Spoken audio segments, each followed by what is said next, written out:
meron na po bang ginagawang aksyon ngayon ang gobyerno to coordinate with Interpol following the warrant of arrest issued against Attorney Harry Roque? Yes, maliwanag din po sinabi ito ni Yusek Nikiti na nakikipag-ugnayan na po sila at sila po yung magre-request ng red notice at i-wait na lang po nila or titignan po nila kung ito po yung ma-approve. So, nandun na po, kumikilos na po ang ating pamahalaan, ang administrasyon po.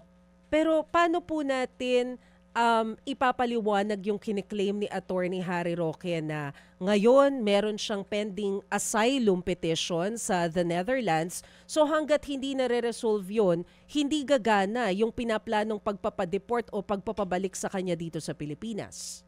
Opo, kung ang sinasabi niya po yung principle of non-refoulement, yun po ay mayroong mga kondisyon.